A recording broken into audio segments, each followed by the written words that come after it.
What's up, guys? It's Blackwing2040 and I'm back with another top 10 video for you guys, and I think you guys are really gonna love this one.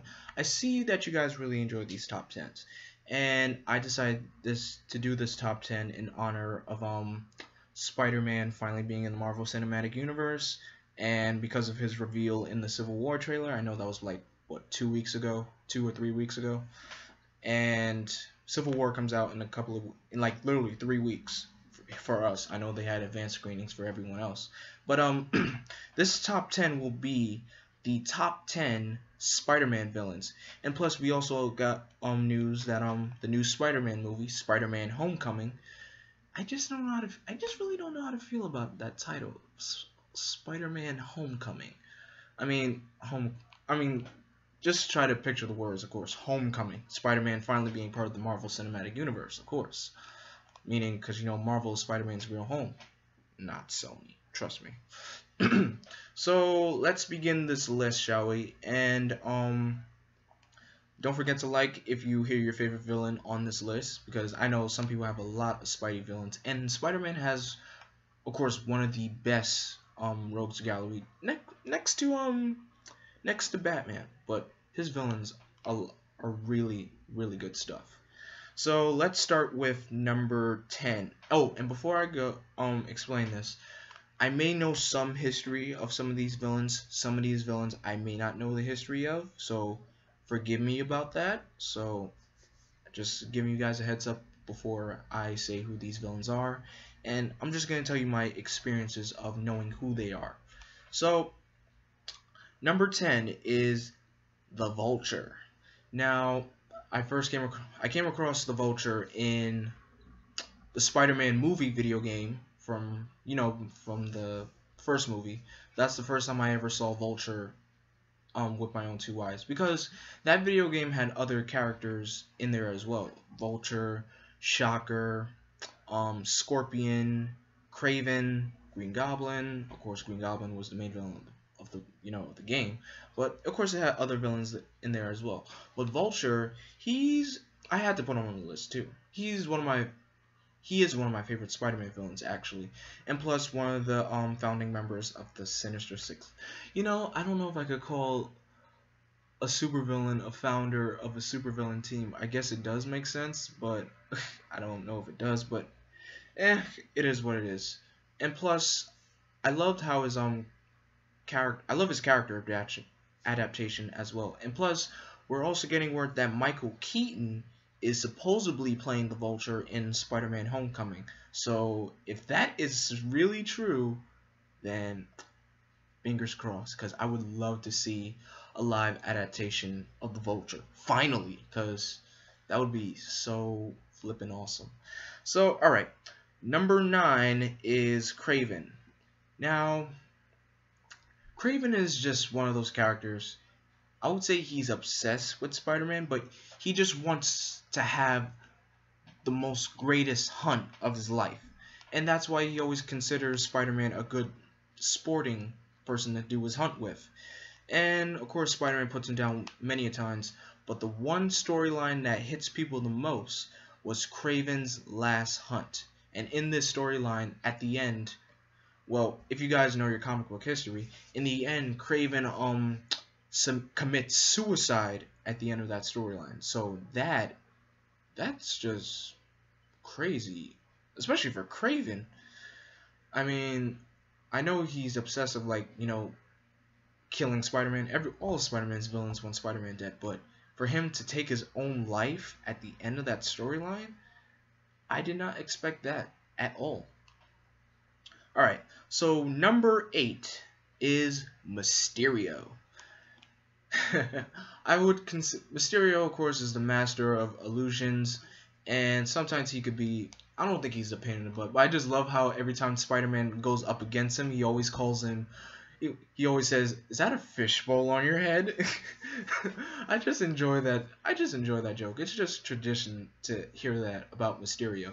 And plus, sometimes he can be he's a master of trickery, especially in the Spider-Man 2 video game, where he create a whole bunch of illusions. He even puts himself on the statue place of the Statue of Liberty.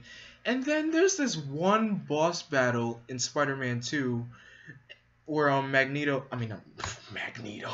Mysterio is some shop, and his health bar comes up, and he has like 3 layers of health that comes up. I was like, oh shoot, this is gonna be one tough boss battle. And then to my surprise, I punch him, and all of his health goes down. I was like, that was it? That was it? That was like probably that was not that was probably the worst boss battle experience I ever had with Mysterio. My favorite would have to be in the Spider-Man 2000 video game for the Dreamcast, and of course in Shattered Dimensions, because in the 2000 video game, that's when I first heard of the character Mysterio. And plus, I hope to see Mysterio in a live action adaptation one day, because he's also part of the Sinister Six, and plus he's a really cool looking villain. Fishbowl. Alright, number 7, Electro. Now, when did I first hear about Electro? I think the first time I heard about Electro was in the Spider-Man animated series. But of course, in that adaptation, it wasn't Max Dillon. It was Red Skull's son, apparently. So I don't know how that worked, but they pulled it off. But alright. The Amazing Spider-Man 2 wasn't a perfect movie. It's just, the soundtrack was beautiful, by the way. The soundtrack was really, really well done. And Jamie Foxx's portrayal of Electro, it sounded, all he wanted to do in this movie was, he just wanted to be known. He just wanted to be recognized, because, trust me, in the beginning of the movie, he was, a nobody. And of course, when I first heard Jamie Foxx was cast as Electro, I was like, wait a minute, how are they going to pull that off? And they just made him, they went by the ultimate adaptation of Electro, which was all blue. And he was devious, like evil, like just, he was sinister. That's pretty much what I can say. And Electro,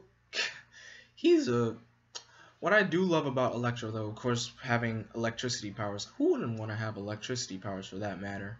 And plus, in the Superior Spider-Man and the Amazing Spider-Man storyline, in between there, after when Peter regains his body, it's like he has full revenge against Spider-Man, mainly Doc Ock for that matter.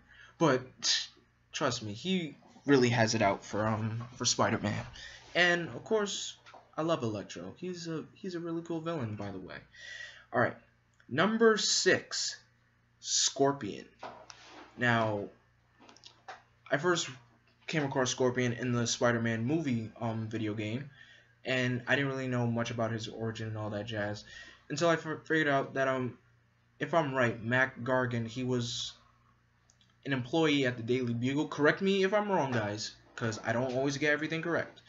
Correct me if I'm wrong. He worked at the Daily Bugle, and then he was trying to get pictures of Spider-Man, and then Jameson helped him out, by the way, and he found this doctor that gave him this Scorpion suit, and then sooner or later an accident happened and he started mutating into an actual Scorpion. And then from then on, he was an enemy of Spider-Man. Now, Scorpion actually is one of those villains of Spider-Man that doesn't really get that much appreciation, if I should say. He really doesn't. So I would love to see more of him, maybe later on in some Spider-Man comics. And I know in the Ultimate version of Scorpion, he was supposed to be a clone of Peter. But hopefully, I want to see more of Scorpion someday. And plus, I also want to see a live action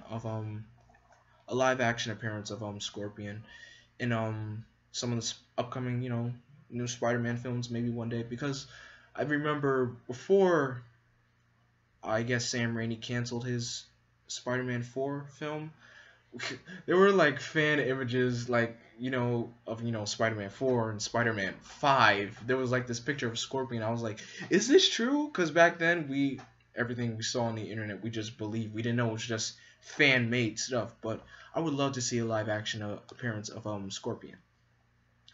Number 5, Carnage. He is one of my favorite symbiotes. I first came across Carnage in Spider-Man the animated series, and he's one of the coolest villains ever. I mean, Venom and Carnage hate each other, but Carnage, he is just one crazy, crazy villain. Like, you come across him, you're dead on sight. And I just love how he drains the bodies of his victims and they're left for dead. And plus Cletus Cassidy is a psycho killer. So I guess the Carnage symbiote pretty much picked a really good host. And I love how in Spider-Man Shattered Dimensions, I loved his level. His level was so amazing. It was so dope. Like how he created spawns. Carnage created like little spawns of himself, and of course his weakness is fire as well, and also sound waves. But he was such a dope villain. I really want to see a lot. I want to see a live action version of Carnage one day. Trust me. I do not like though. I don't like the Carnage of in the Ultimate Spider-Man cartoon. I don't understand what that was or what it was going for. It was supposed to be something out of Peter's blood, if I'm correct, but I did not like the Carnage in the Ultimate Spider-Man cartoon. But in the animated series, oh my gosh, Carnage was a beast. I loved it. So that's number 5. Number 4 is Sandman. Now, just a little fun fact for you guys. I don't know if you guys know this, but back in the early years of comics when the Avengers came out, Sandman was actually a reserved member for the Avengers. So when I found that out, I was like, really? That's crazy, but cool. Crazy but cool. And plus, I love Sandman in Spider-Man 3. To be honest with you guys, I really did love Spider-Man 3. Guilty pleasure. I love the movie. I know it had some here and there craziness. Some things didn't make any sense, but mainly I enjoyed the action sequences. And Sandman in that movie, I really did enjoy. I mean, he was just a guy who wanted to help his sick daughter, and he did anything he could to do what it takes to help save his daughter. Especially because I love how every time when Spider-Man goes against Sandman, he always ends up picking sand out of his costume every single time. So if Spider-Man goes up against Sandman, you know it's not a day at the beach. So, and plus I loved Sandman in Spectacular Spider-Man. He was phenomenal, especially Sandman being a member of the Sinister Six. And I keep mentioning the Sinister Six, guys.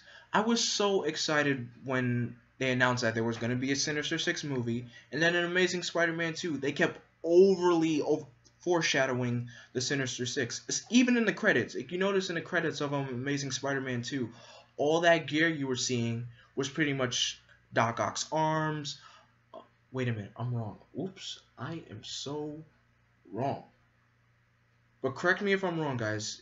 Sandman was a member of the Sinister Six. A founding member, if I'm correct. Wait a minute, yes he is. Look at me. But I wish there could have been a Sinister Six movie, cause excuse me. I mean, bless me for that matter. But I would have loved to see a live adaptation of Sinister Six. But if they haven't overly foreshadowed it in Amazing Spider-Man 2, we could have got what we wanted, and Amazing Spider-Man 2 would have been a flop. I mean, the film wasn't bad. It was just too many subplots in the movie. It really was. But Sandman is my number 4 villain. Number 3 is Doc Ock. I first came across Doc Ock in Spider-Man the Animated Series, and he was a really cool villain, especially in the movie. The actor that played Doc Ock, his first name is Alfred. His first name is Alfred. I don't know his last name, but he portrayed Doc Ock like he nailed that role hard. And Doc Ock is one of Spider-Man's most Doc Ock, Venom, and Green Goblin are like 3 of Spider-Man's closest arch enemies. and Doc Ock does the most craziest things. I mean, his body was dying in the Ends of the Earth storyline.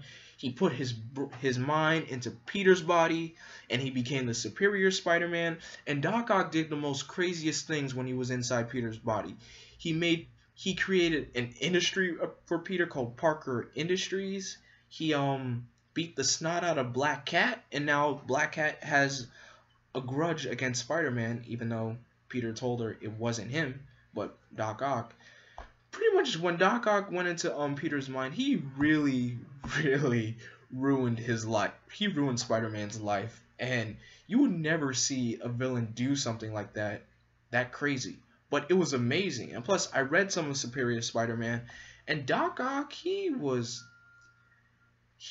trying to prove a whole lot of things, but we all know Doc Ock is not the superior Spider-Man. There's only one Spider-Man, and that is Peter. But still, Doc Ock is one of the coolest villains around, and that's why he's got my number 3 spot.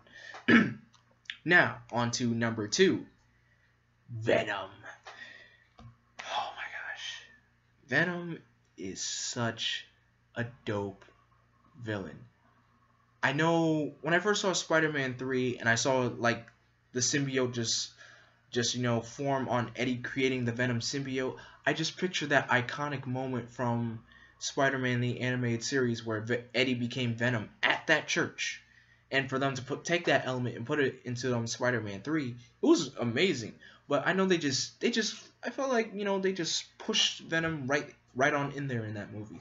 And plus, the Venom symbiote did a whole lot of mess.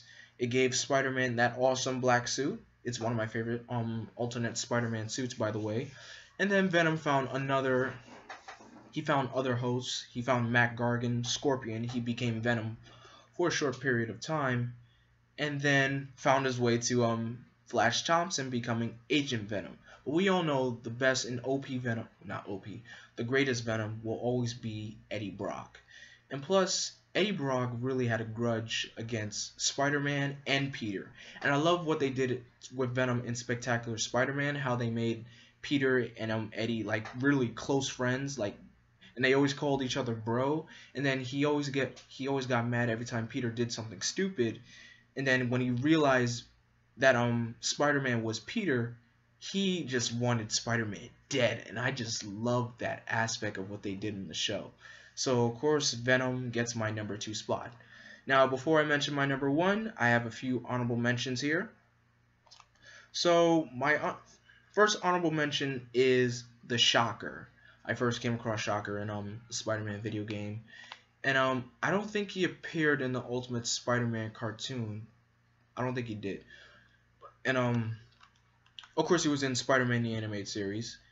I love him more in Spectacular Spider-Man, actually, because I loved how one of the enforcers, I think his name was Montana, and who was voiced by Jeff Bennett. I love that Western aspect that he added in into Shocker's voice. It's like, I want this bug dead by the time I get back. I know he didn't say that, but I just love the tone of his voice. It was so cool to listen to. So Shocker gets an honorable mention. Another honorable mention is the Lizard. Now, Doc Connors, all he wanted to do was grow his arm back. And before I say so, before I get into why Lizard is an honorable mention, I did not know, okay?